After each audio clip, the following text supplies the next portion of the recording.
right, how's everybody doing? All right. So thank you all again for coming today.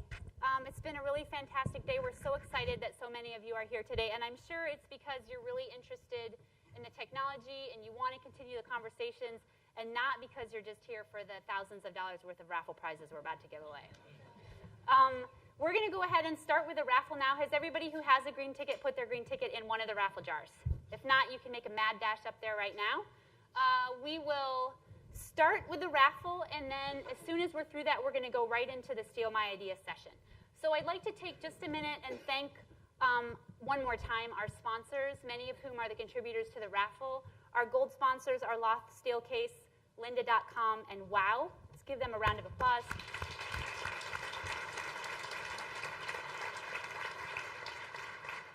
And thank you also to our silver sponsors, Adobe, Continental, Echo 360, Lecture Tools, and Pearson.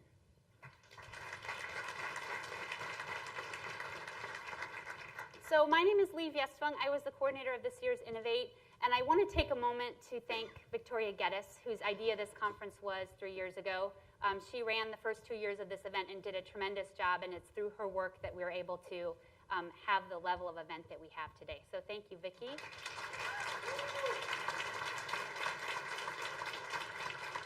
And then I'd like to ask everyone who is wearing a red t-shirt that says Innovate on it to stand up. This is our fantastic staff who's been running the video, all of the video capture, the raffle, the registration, the food, all of the prep work that went into this. So thank you so much to the entire Innovate planning team.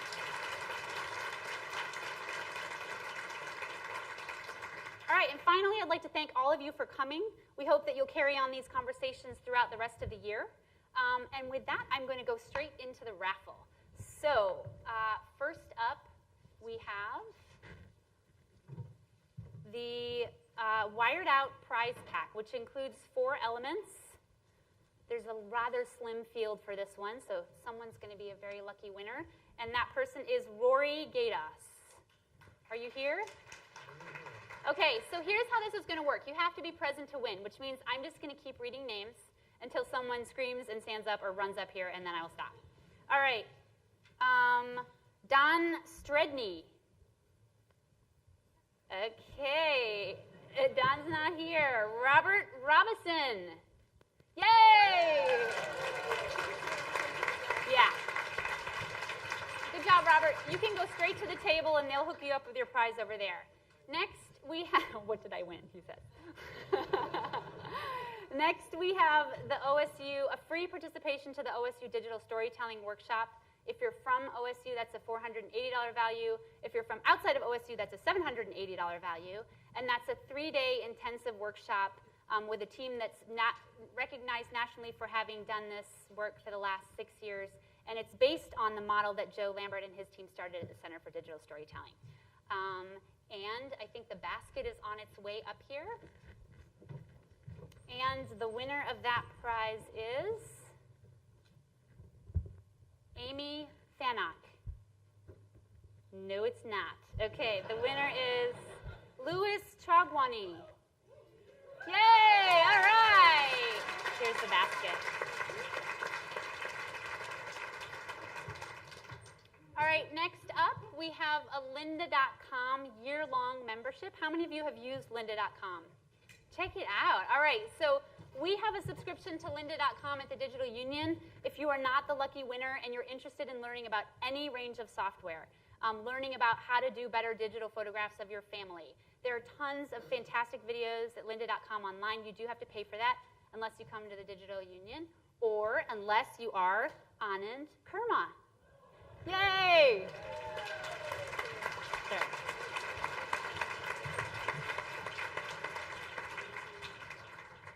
All right, how many of you got to hear Joe Lambert or someone from the Center for Digital Storytelling talk today? Good. So Joe was here doing a mobile digital storytelling workshop the past 3 days.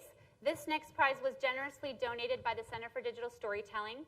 It is a workshop in Washington, D.C., Berkeley, or Denver. Okay, so in a fantastic city. And it is, along with that prize, you also, if you're, so you get a free seat at a workshop. That's a $500 value. And if you are from Ohio State, we will match that with one of our learning technology professional development grants and give you $500 to spend towards travel and accommodation. So that lucky winner is Warren R. Flood. Yay! All right. Sorry. All right. 4 prizes left. Who still wants to win? All right. Okay, good. You're still with me.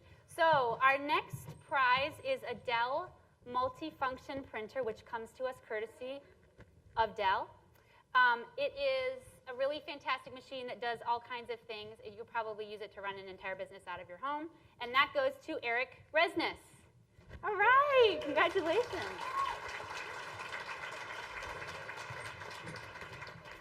All right, this next one is a super exciting prize. It's the Adobe Creative Suite. It comes with a whole host of every Adobe product that you would like to use. And when you win, you'll get this card with the contact name of the person that you need to get in touch with to track down your prize. They will provide you either a Mac or PC version, depending on what you need. I'm mixing these up because I know there's a lot of anticipation around this one. All right, so this one goes to Bindu Kashi. Oh, right, she's here. All right. Congratulations. And we'll be expecting you to present next year at Innovate about what you've done with it. Okay, how many of you are sitting in a fantastic chair from Continental? Excellent. How many of you would like to take one of those home? Okay. So we have you don't get to take it home, actually. They'll deliver it to your house because it's probably too big to fit in your car. That's what they told us. I don't know how big it could be if it can't fit in your car. Or you can pick it up at Continental. If you have an SUV, we'll just give you. No, I'm just kidding. Okay, so this goes to Amy Eng. Not here. Lucky people, I'm going to draw real fast. Keep sweating out there, people. You could still get this chair. It goes to Chip Steyer. Woo!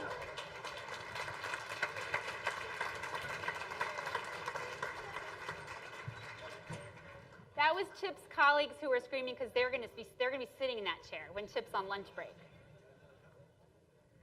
Okay, and our final prize of the day is a Dell XPS 13 laptop. Very exciting. We were super happy to get this from Dell. This prize goes to, how many people are in the running for this? Okay. You guys really want it? All right. This goes to Amy DeBlassie. Oh, the tension rises. If anybody knows Amy, just send her an email and tell her she totally should have stayed. All right. This goes to Kathleen Artman Meeker. Woohoo! All right. Yeah.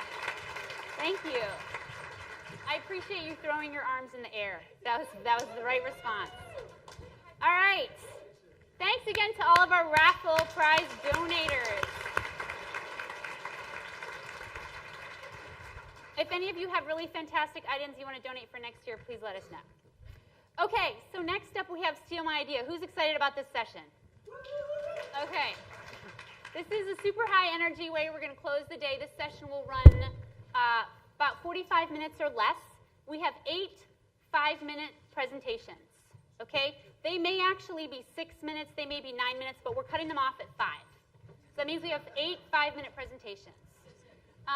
In order to make sure, and we actually will be naming the reigning 2012 Steal My Idea champion, okay, at the end of this session, and that person will hold that title for approximately 247 days until we have the next, 347 days until we have the next Innovate conference, which is on March 26th of 2013, at which point a new person will have the opportunity to win that title, okay?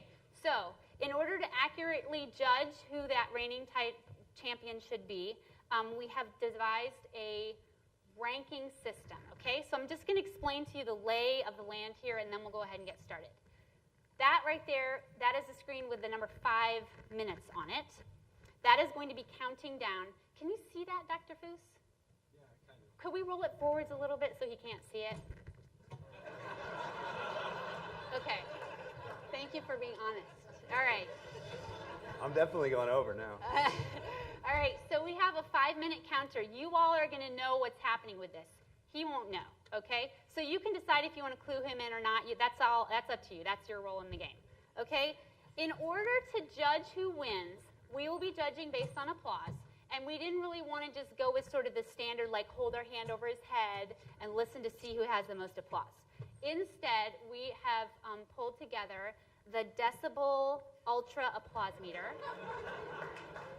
All right, we will be using this to measure the intensity, okay, the decibel level of the applause. And because we were concerned that there may be some, might be a little hard to distinguish. Let's say we have a 94 and maybe a 94.1, and we didn't want to bring it down to that much of a hair for the reigning championship title. We decided we would also put Joe on the stopwatch, who will also be measuring the duration of applause. Okay? So we'll be measuring, all right? And for those of you math people out there, the final score will be decibel times duration equals total score. Okay? So this is how we're going to do this. Decibel ultra operator, are you ready? Okay, stopwatch operator, are you ready? Okay, David Hook, oh, I should introduce these people. Robbie Noble on the decibel ultra applause meter. Queenie Chow on the microphone. Joseph Fondra on the stopwatch. I'm going to start this. We have David Hooker, who is going to be our technical master / switch operator. And we have Stephen Lieb, who is our referee and will also be hosting the... All right, to get you started and cut you off. If you hear a really long tweet, that means you're done. Your 5 minutes are up and you're out, okay? That doesn't really impact your applause level. People may like it if you go over. So this is part of the decision. So, to kick us off, are you ready? I'm ready. Okay, to kick us off, this is the first ever Steal My Idea competition at Innovate 2012. I am delighted, as I turn the pages, to introduce to you the first ever presenter. His name is Dr. Matthew Stoltzfus, also known as Dr. Foos. He is a lecturer and lab supervisor in chemistry at Ohio State. His presentation is called Flipping the General Chemistry Lecture. Take it away. Cool. Thank you very much. So I'm going to highlight the poll results that we have here. It looks like almost 90% of us believe that a freshman have an attention span of 20 minutes or less. So let's keep that in mind as we go through the talk.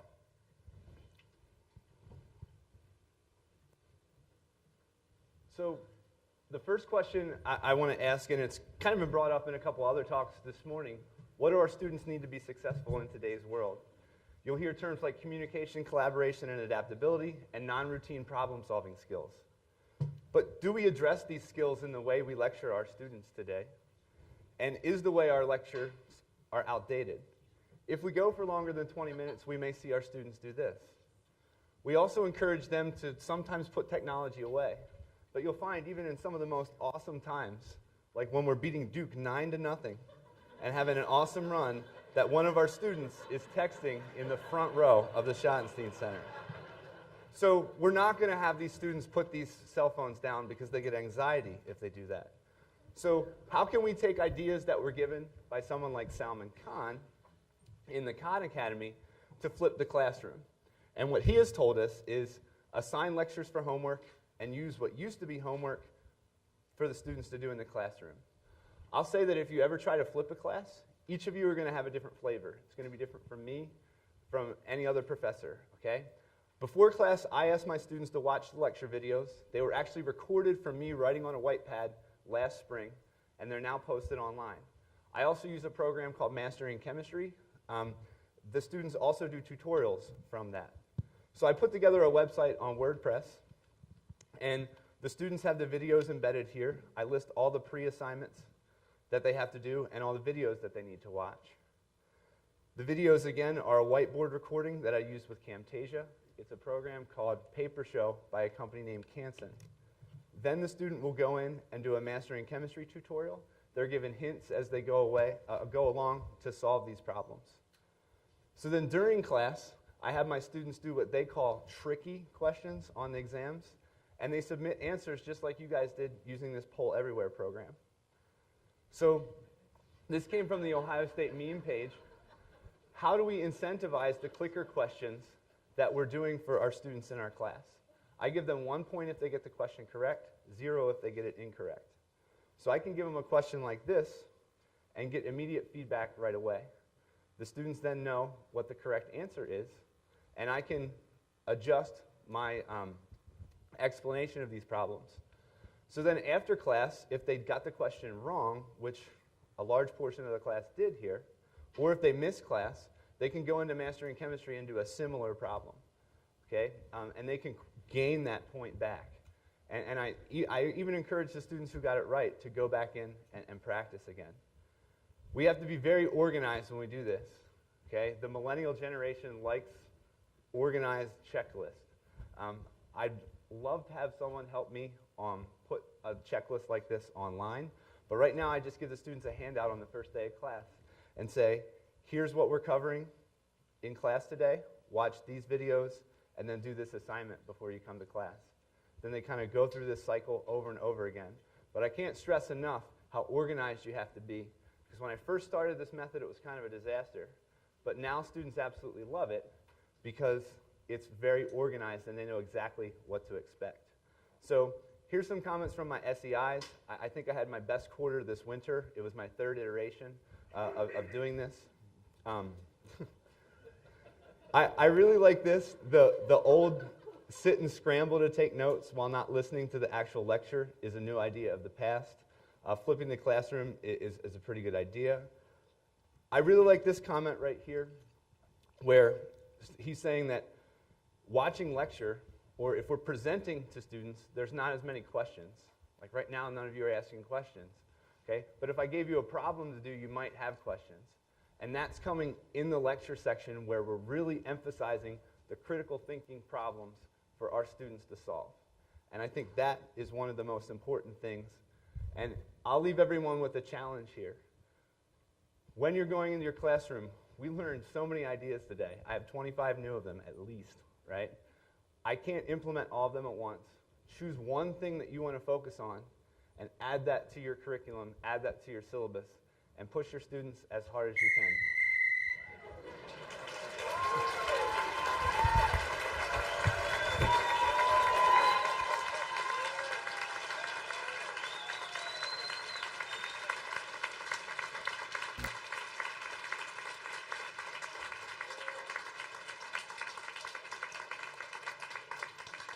Nice job on the duration there, folks. All right, and Decibel Ultra Reader, what do we have as our peak? 97 decibels. 97 decibels. All right, let me get this into my cat. 97 decibels. And the duration of applause, Joe? We've got 19.9 seconds. 19.9 seconds brings us to a grand total of 1,930.3 points. Did you get that down? Joe's also our scribe. Okay, well done, Dr. Foos, and well done, audience. Thank you very much. We are moving on now to our second presenter. Hi, Peter. Hi, Lee. Do you have audio back there? All right, so Peter Shane is hopefully not don't talk right now, Peter. We cannot hear you. Not if you can hear me. Can you hear me? Peter, oh, he's waiting. He's thumbs up. He can hear us. Good. All right, so Peter, you can start talking and we'll just let you know when we can hear you. Not yet. Okay, so Peter Shane is going to be, do we need to do something in the back to get audio, or are we just doing? Okay, so we're swapping a plug. Is the plug swapped? Okay. So we're going to work on this for just a second. In the meantime, I'm just going to explain to you, because I didn't really explain the concept of steal my idea. And maybe you're with me on this, but if you're not, I'll just let you know that the idea here is that these presentations, they're going to be giving you ideas that you could steal, right? And then you could apply them potentially in another context. So we hope that's exactly what you'll do, and we hope that you will use some of these ideas maybe to try things out that you might be able to come back and present about or talk to other people about next year. So hopefully that will happen. In the meantime, Peter left. He's taking the dog for a walk, and then he's going to come back. Oh, he's back. Hi, Peter. We're still working on it. And so... Oh, I heard something. Just really just a small pop. I just was trying to be optimistic. I'm here. Oh, he's there. Do you hear him? Do you have a megaphone, Peter? I could get closer. That's pretty good. Well, we could be real quiet in here, and you could just present like that. Might win you points, Peter. That's a good look for you. Is the mic volume on Peter's computer? We tested this yesterday. It went great. You wouldn't believe it, but sometimes this happens when you work with technology. You test things yesterday. They work great.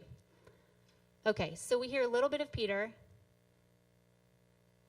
Dave, should we go on to the next? Oh, he has to leave Peter has to leave in 7 minutes. So, Peter, give it a try. Can you hear me now? Yeah! Hey. Peter, I think you might have just earned some sympathy points there, so work with that. I'm going to go ahead and introduce you, and then we'll start the timer. Peter Shane is Skyping in from Harvard University, where he is this quarter. He is the Jacob E. Davis and Jacob E. Davis II Chair in Law at Ohio State University's Moritz College of Law. Peter Shane is going to be talking about information stories from research to personal narrative. Peter, take it away. That's very exciting. Thank you. Whoops, you can all hear me? Yep. Yes? So I'm going to just pull up some slides. And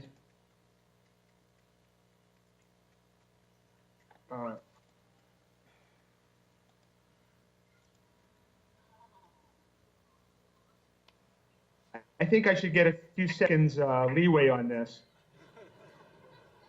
He's a lawyer. Keep talking, Peter. Keep talking. Well, it's great to be with you. My talk, of course, should really not be called Steal My Idea, but here's an idea that I stole. I take it you can all now see my slides, yes?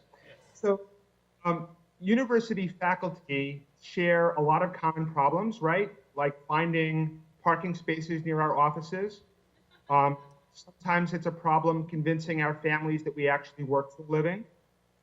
I think a big problem we face is also making the theories and concepts that we work on seem relevant to a public that doesn't share our preoccupations.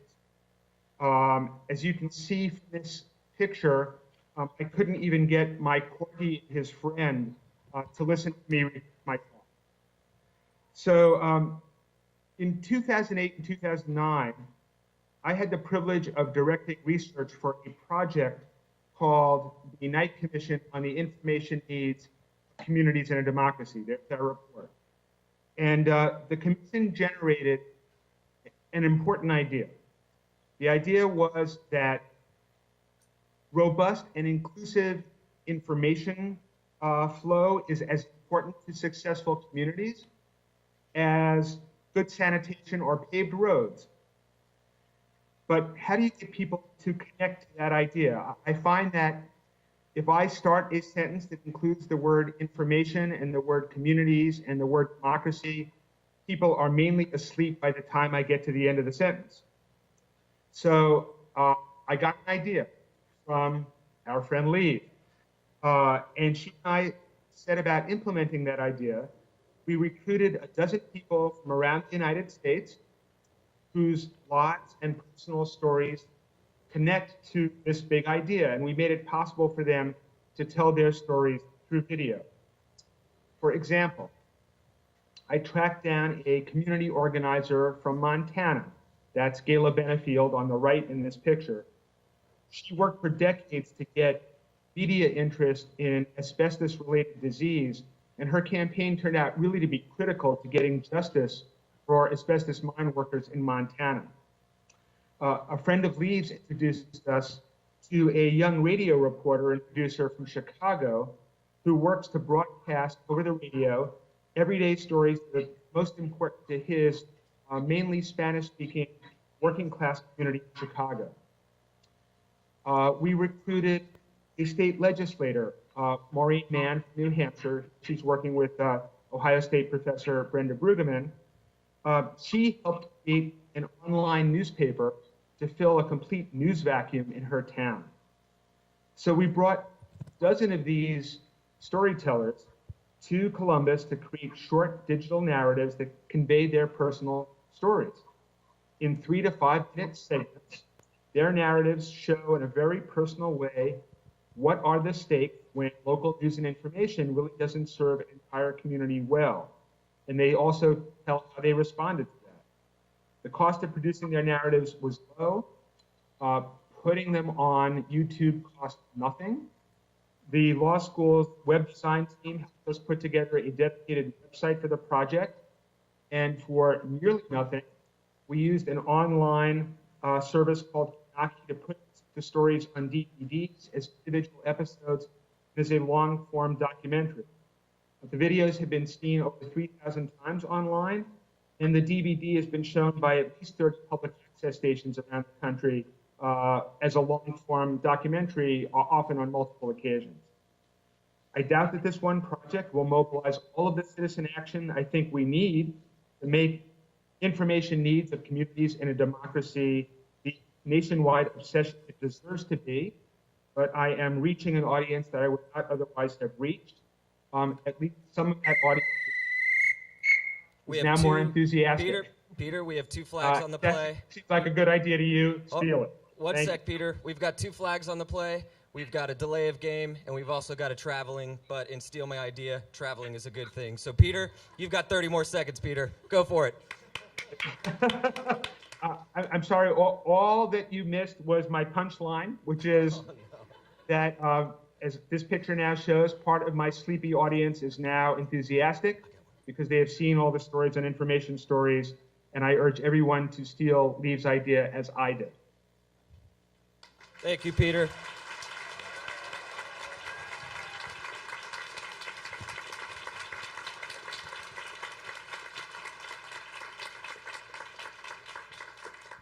Thank you, Peter. Nice use of Skype. Now go to class. Aren't you teaching? Yes, I have 60 more seconds. All right, so the decibel applause reading, Robbie. 97 decibels. 97 decibels. And Joe, duration of applause? 12.7 seconds. 12.7 seconds for a grand total of 1,231.9 points. Peter. My pleasure. Thank you. All right, next up we have Kiril Vatev, a graduate research assistant from geography at Ohio State. He will be talking about the Green Revolution Geogame demo.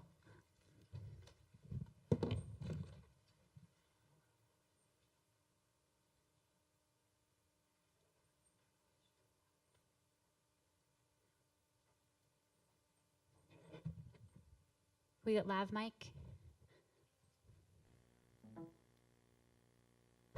There we go. All right, take it away.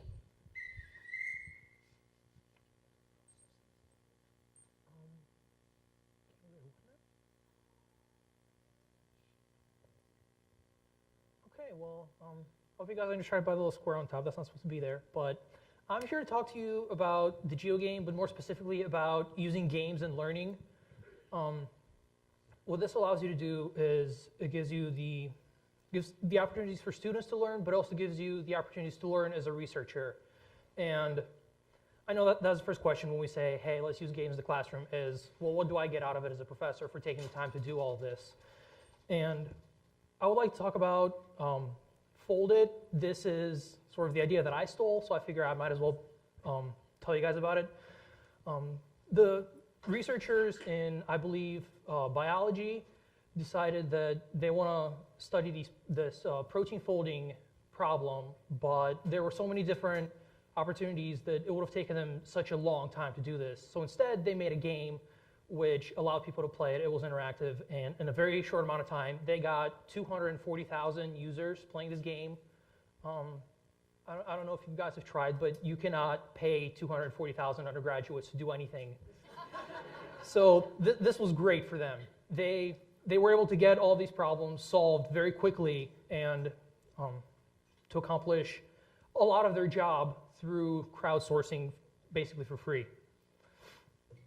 So this is where my idea comes in. How many of you recognize this? Just scream it out. What is this? Anyone? Who said risk? Thank you. Do you happen to remember the bonus armies that you get for all these continents? Anyone?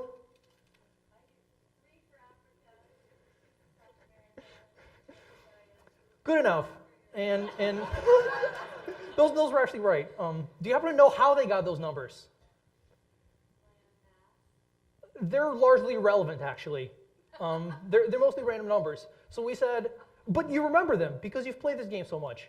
And a lot of other people do. So we said, well, what happens if we don't have irrelevant numbers? If we take real numbers and real data and put it in these games and have people play them, is just their interactivity with that real data going to teach them anything? And, well, we hope so.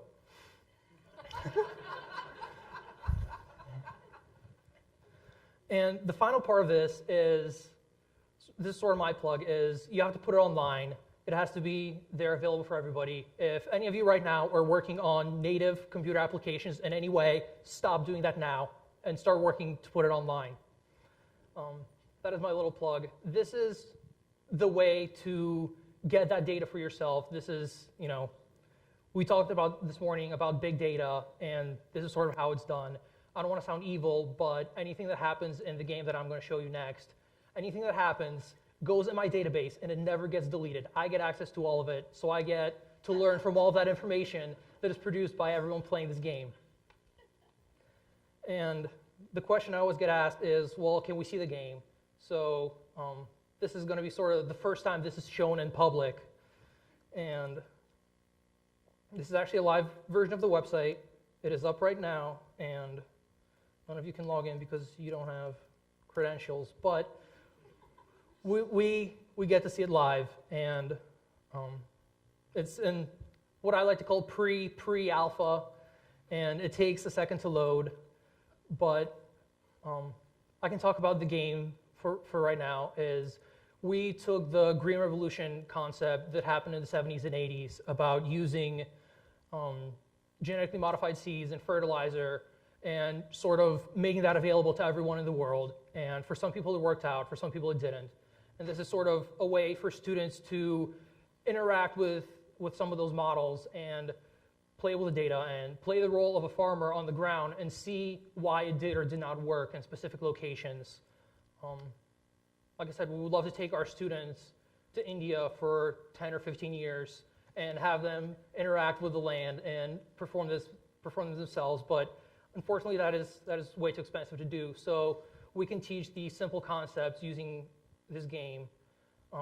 It's fully interactive, and again, you can perform actions like plant seeds or fertilize parcels and things like that. And then at the end of a growing season, you get a yield, and through interacting with the game and performing different types of actions, you get to sort of learn real market dynamics, which this is backed by. There's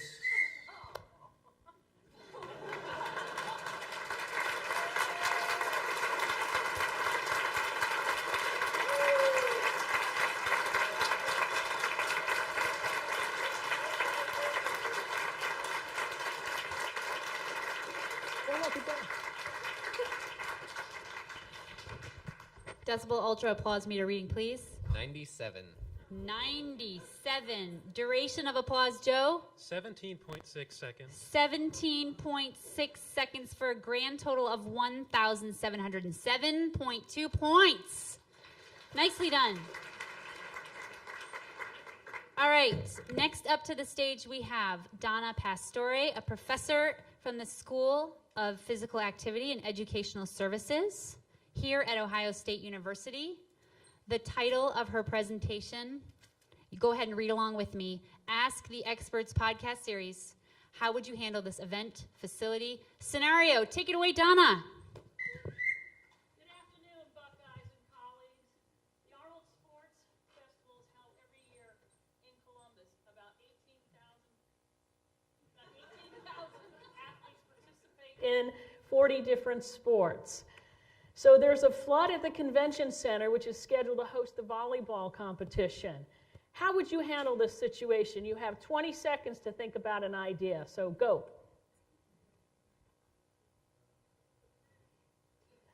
Just to yourself.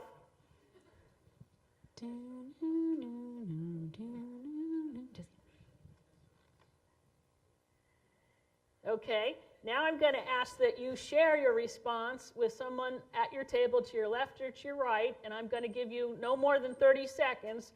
And when the 30 seconds is up, I'm going to go OH, and I'm going to ask you to go IO. So handle how would you handle that flood situation? Go.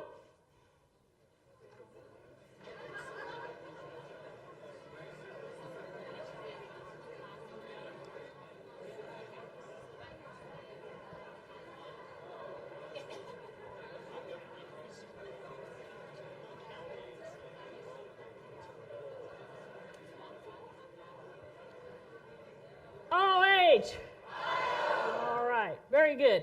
I teach a graduate class called Event and Facility Management for Sport Management. And one of the purposes of this class is to try to get students to understand what are the issues that are facing today's sport managers. So as a way to develop a way for students to handle these issues, I developed podcasts. And these podcasts are where experts come in and they share with the students real-life scenarios, what can go wrong, such as when you're hosting an event or facility. So during the last 9 months, I've recorded a series of 6 podcasts, and the future plans call for additional podcast recordings so that I'll eventually have a library. Each podcast consists of an expert sharing a real-life scenario, such as the flooding at the Arnold Sports Festival, and then the expert poses questions for the students to answer. So students listen to each podcast independently, and they write down their answers to the questions posed by the experts. This assignment is termed a podcast analysis, and the students are asked to write 1 paragraph for each question that is posed on the podcast. The number of questions posed in each podcast is typically 4 to 6. So each podcast analysis is turned into the Carmen Dropbox and graded. In a follow-up class, students are assigned to a group and share their answers in the group of how they think the expert would have handled each question. Then each group determines were the students similar in their responses or were they different, and which one do they think is the best response for the experts. After the group has determined the proper answer from what they feel, a second podcast is shared in class in which the expert shares his or her response as to how they handled the scenario in each question. So when working to develop these podcasts, it's important that you really set up a template with each expert. The template makes it much easier to record a podcast. And before recording a podcast, it's suggested that you do a trial run with the expert, because this way any issues that arise are addressed prior to the actual podcast recording. So there's many different ways to handle that scenario. One is to make sure to double check to see, is the facility going to be ready for the tournament? Perhaps there's a way to fix it up. If not, then what you start doing is you look for an alternate site. So if you want to know more of the answers for this scenario and what the other experts say, I'll have to have you enroll in PAS 837. Thank you very much, and go Bucks.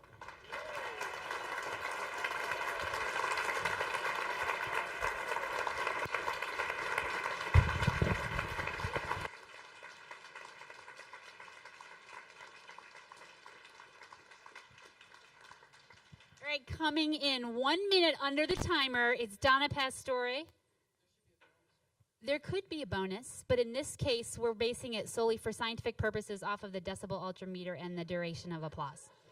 Thank you, though. Thank you, statistics. We appreciate it. Okay, peak decibel reading, Robbie. 98 decibels. A whopping 98 decibels in duration, Joe. 14.8 seconds. 14.8 seconds brings us stats. What's our number? What's our total score? She doesn't know, folks. It's 1,450.4 points. Thank you, Donna. All right, next up we have Ryan Hansen, who worked closely with Zachary Neese. Ryan is a graduate teaching assistant in psychology from right here at Ohio State with a very handsome opening slide. He will be talking about getting students to study more. There's an app for that. All right. Oh, sorry to jump the gun there. So I don't know if you know, but we psychologists like to make up a lot of words. It's kind of a necessary evil for our field, but it does make teaching Psych 100 pretty difficult.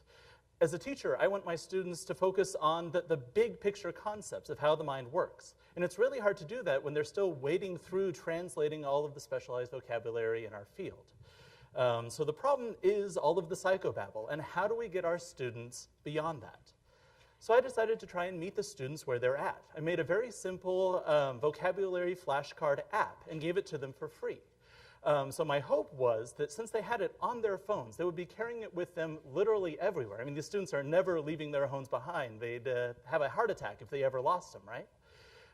So hopefully they'll study more, and also hopefully I could do a little bit of evangelism in terms of getting them to adopt good study habits. As a graduate student, I know that the best way for me to get through vocabulary is to make flashcards. But how many freshmen are actually going to make flashcards of their own volition? So hopefully, if they actually start to adopt this process, they'll realize how helpful it is, and they'll use it in future classes. Now, it used to be if you wanted to make an app, you had to be a pretty hardcore programmer. You had to know Java to make it for Androids. You then had to learn Objective-C to make it for iPhones, and that still leaves out 4 or 5 different web OSs. Luckily now, there's HTML5, so you can actually write web pages that function as apps. It's really great because it'll work on iPhones and Androids and most of the other phones out there. In addition, it also works on desktops, which is really key because I wanted all my students to have access to this resource, not just the students that are privileged enough to have smartphones. Plus, HTML5 is a lot easier to learn. It's something that you really can realistically, if you have a good book and a couple weekends, make an app very similar to mine on your own. What's also nice about HTML5 is that if you want to, and you don't have to, you can use free technologies like PhoneGap that'll actually repackage it as native apps for all of the different phone OSs that are out there. So the app that I made itself is relatively simple. I have a splash page warning my students not to use the app in exclusion of coming to class or reading the books. It's a big goal. I brought about 10 to 50 vocabulary terms per chapter. They click on the chapter, and the vocabulary terms are presented in a random order. They can either have the vocabulary term or its definition, and then they can either put the vocabulary term back into the stack, or if they think they're done with it, throw it out.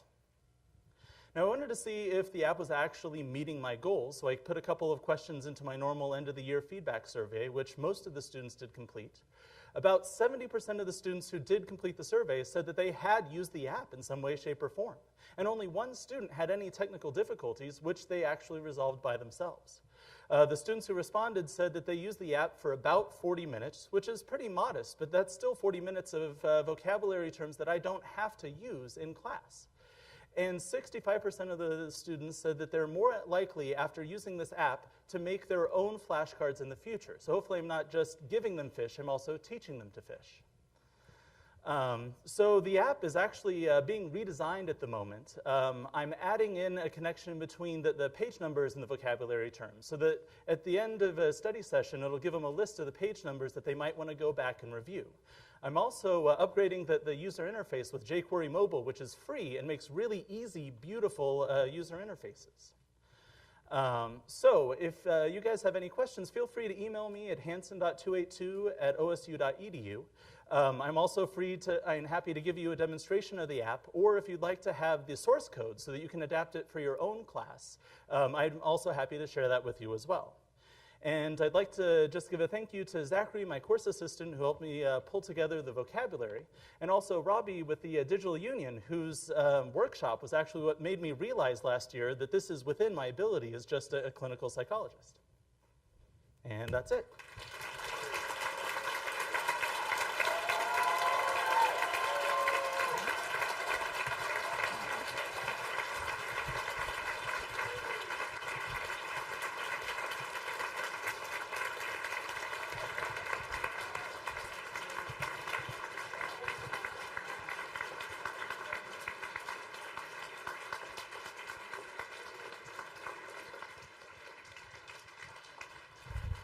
So Ryan thought that by calling out the operator of the decibel ultra applause meter, Trying to milk it as much as I can. it's a technical process, Ryan. You can't actually affect that machine. I'm really glad that Robbie's workshop was helpful to you. Nice job, Robbie. And the decibel ultra maximum peak reading, 98 decibels. thank you, times duration, 27.6 seconds. a full 30 seconds, people. Sorry, 27 point what? 27.6 seconds for a whopping score of, if anybody wants to beat me to this math, that could be fun, but I'll go ahead this time. 2,704.8 points, Ryan.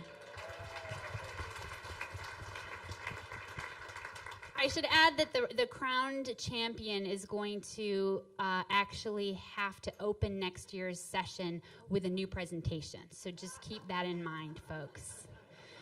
All right, thank you very much, Ryan. Next up to the stage, we have Lisa Lee, who is a winner of one of our very own Learning Technology Impact Grants. She received $15,000 and 200 hours to rewrite a histology course, dramatically change that course, and also have that serve as a model across the university to impact course redesign with technology university-wide.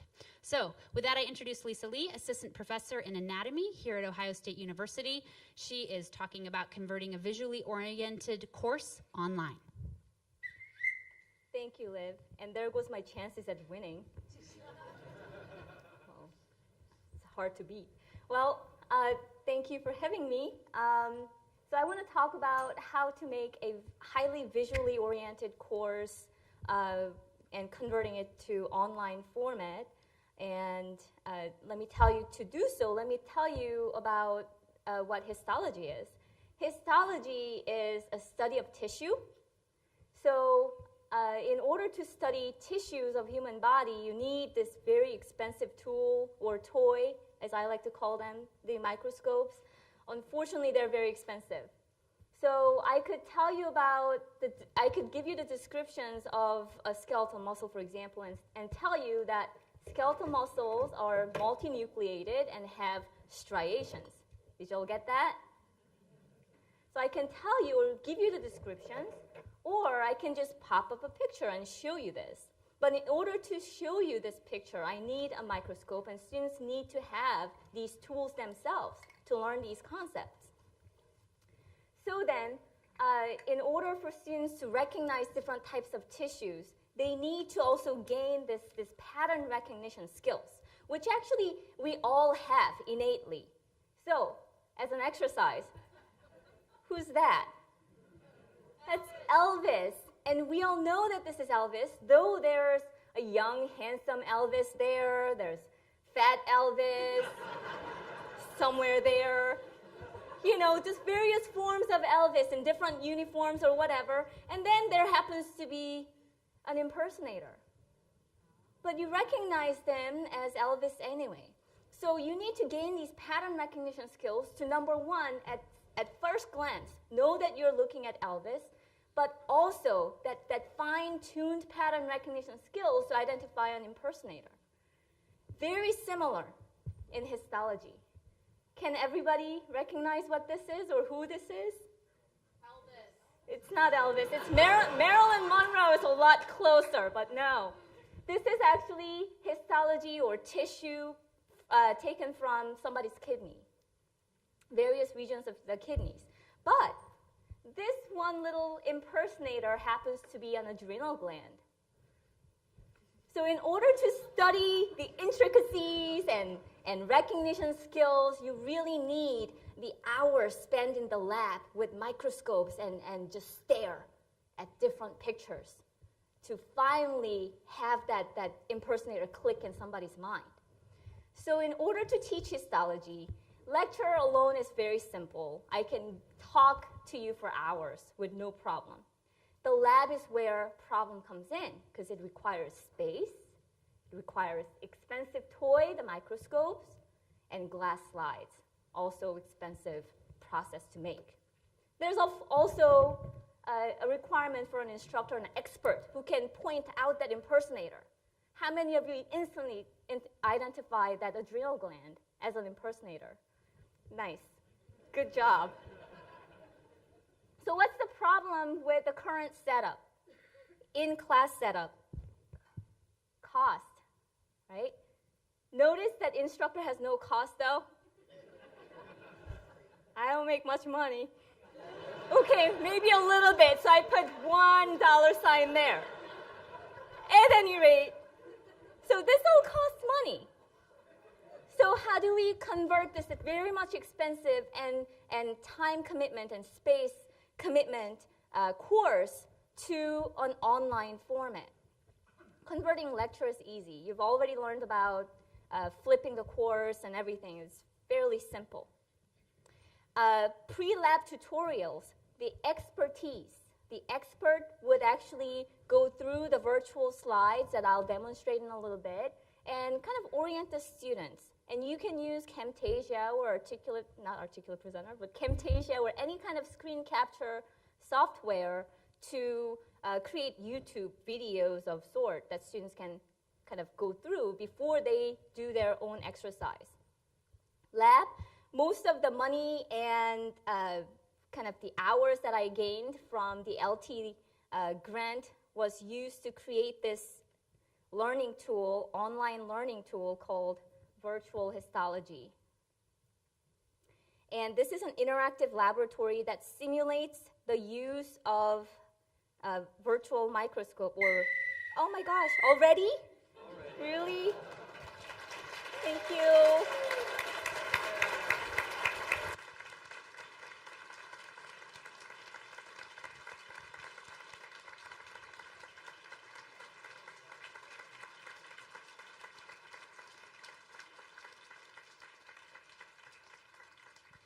Thank you very much, Lisa Lee.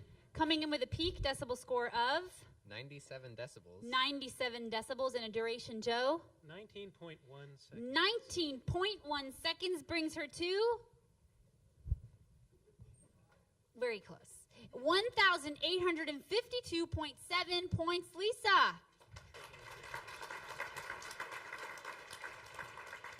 All right, next up we have Eric Resnis, an instruction coordinator from Interactive Media Studies. He is the single non-Ohio State presenter here, so we give a special warm Ohio State welcome to Miami University. Thank you. All right, well, my other goal is to make you know that I'm more than just the guy who won the Dell printer as well.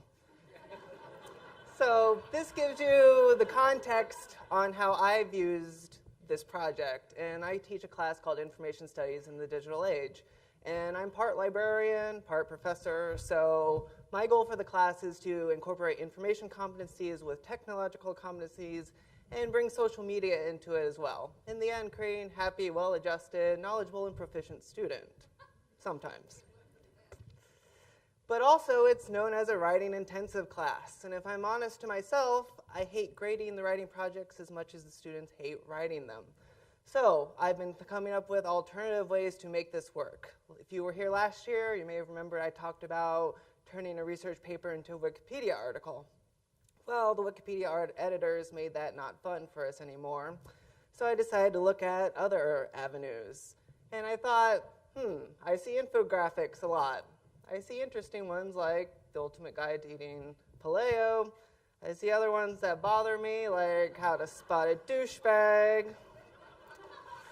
And then I see interesting ones like this, how natural gas drilling can affect the environment. But when I look at this, there are no sources to it. How do I know this is good information? And I decided, well, students can help me do this. And so we made this our major writing project. This is how I worked on it. So the first thing students did was they created an annotated bibliography. They picked any topic they wanted, but they're still writing. I told them they could write in any way they wanted. Some chose to write narrative, some chose outlines. The major focus was that they organized the ideas in a way that they liked and worked for them.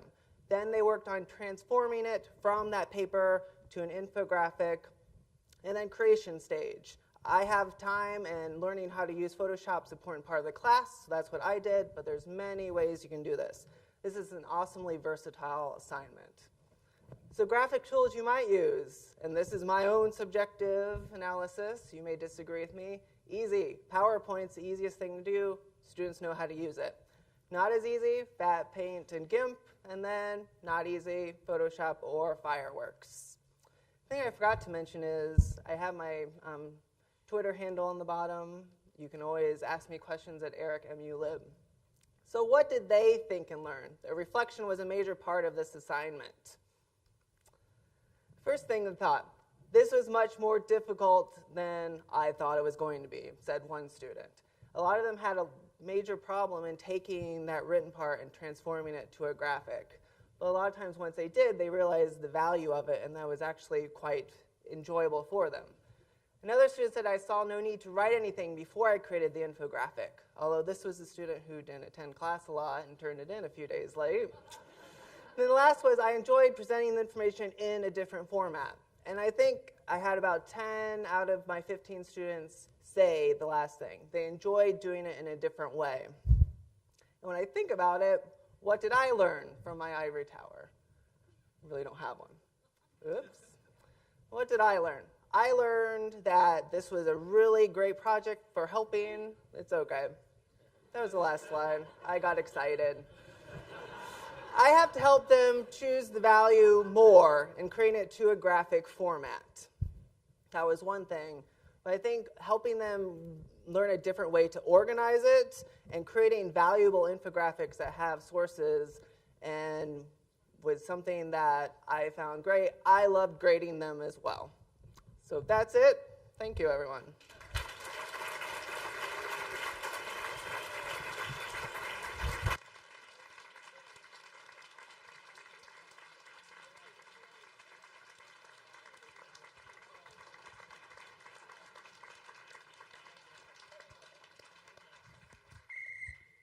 Late technical foul on the play, trying to use Lisa Lee's last slide for his presentation. No decibel points will be removed at this time. Just a warning for next year. Thank you. Thank you, Stephen. Peak decibel reading, Robbie? 97 decibels. 97 decibels. And duration of applause? 17.8 seconds. 17.8 seconds, bringing us to a grand total of? You're good. 1,726.6 seconds. I hope you get it right next time, Resnis. All right. I just read it. Okay, perfect. Great job.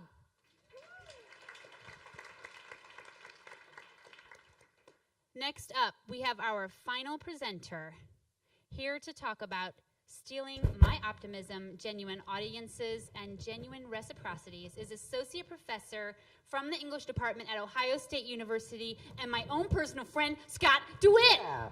Hi, everybody.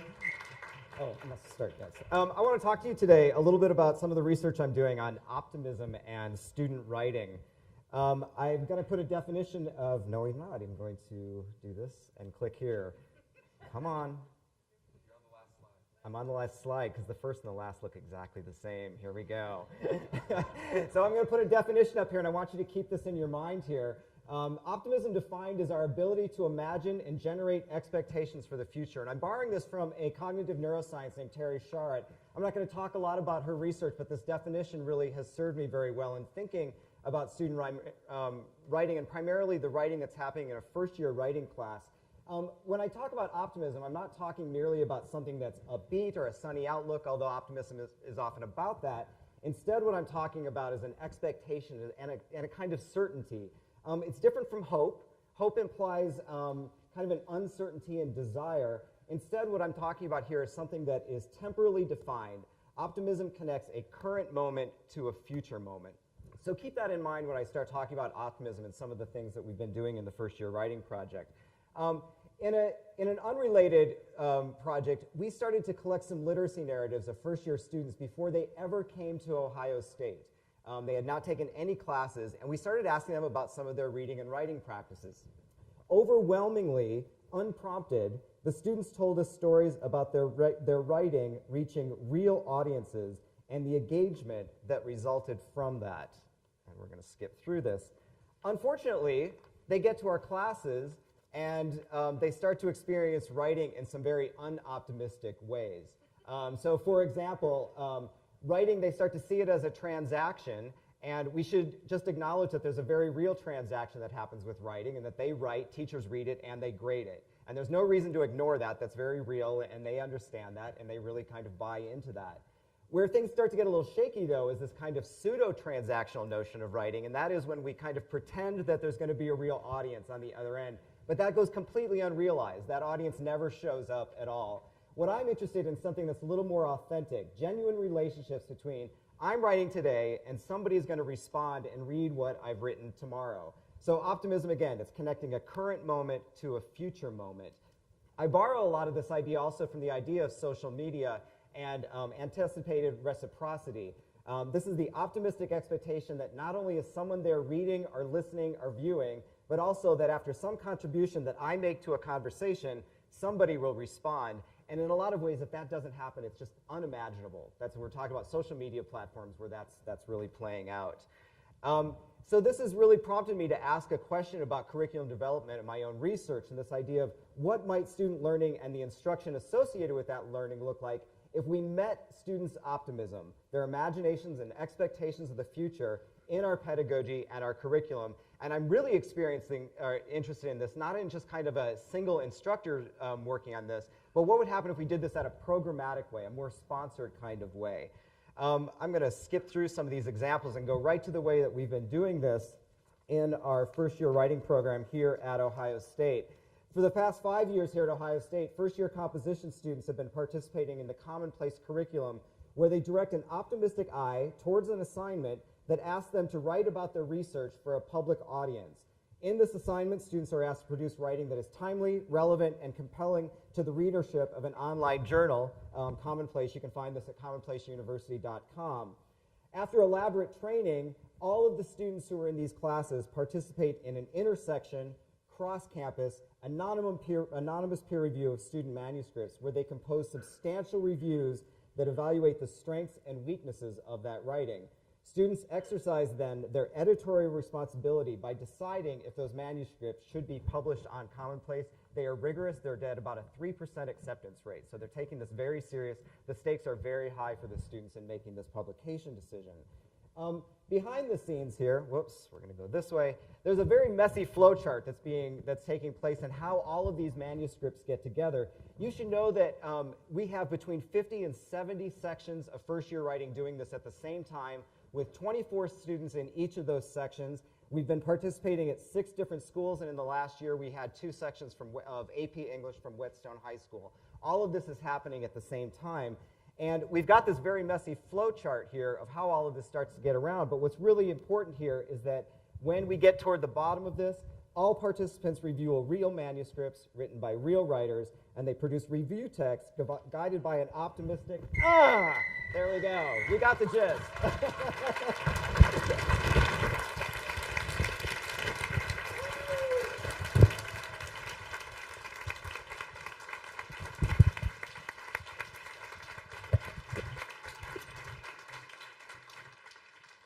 All right, so our final reading, decibel peak, Robbie?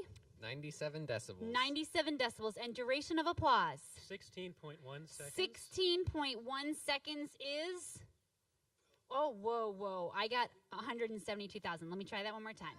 Okay. 97 times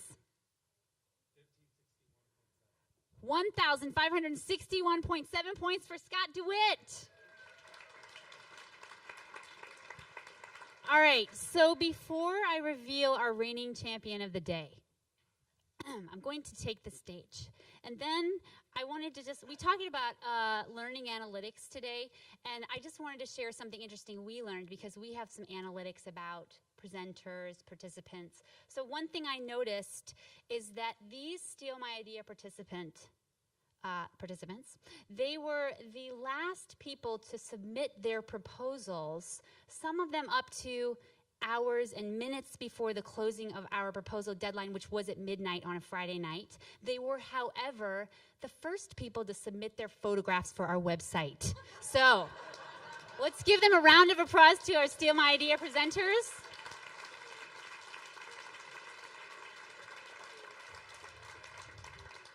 All right, so we will be crowning, we'll actually be crowning 3 different champions today.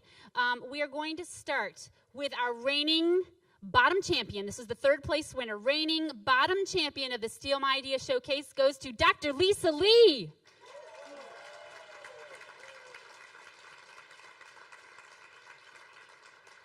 And in 2nd place, ladies and gentlemen, are you ready? The reigning under champion title 2012 Steal My Idea Showcase goes to Dr. Foos.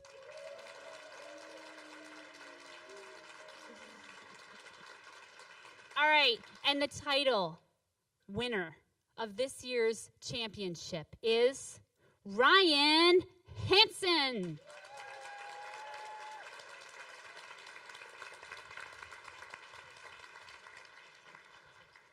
And while we're here in front of the audience, I just want to acknowledge you are committing to open the presentation with a new presentation next year. Is that correct? Sure, why not? Okay, thank you. All right, so folks, we're wrapping up here. I have just a couple of announcements. I do want to reiterate that Innovate is really, it is not meant to be a one-day event, as we said. We hope that today will kick off new ideas, will kick off conversations that will carry on throughout the year, new projects. We hope to see many, many more of you submitting presentation proposals next year. Ask your colleagues, reach out to your neighbors. We really, if you're interested in any of what you learned today and you want to learn more, please reach out to us in Learning Technologies. There's a wealth, there's 50 workshops per quarter at the Digital Union that you can take. Those are all free of charge. We offer free individual consultations to people at Ohio State who are interested in kicking off new projects. We have a deadline coming up for our next round of Learning Technology Impact Grants. That deadline is May 21st. Rob Griffiths can tell you more, and there's information on the inside of your program. We have Apple Days scheduled on May 8th and 9th, so check the website, digitalunion.osu.edu, read our blog, and I just want to let you know that the back of our shirts say Ask Me. That's not just today either, so ask us, please, all year round. Call us, find us. We want to help you with this work. We hope that you will join us next year on March 26th for Innovate 2013 at the Ohio Union. On your way out, if you would please recycle your name tags. We'll use these again next year. There's boxes at the registration table you can drop those into. And we will be sending you a survey. Those responses are tremendously helpful for us in making this a better event next year. So in closing, thank you all so much for coming and making this a fantastic event. We'll see you next year.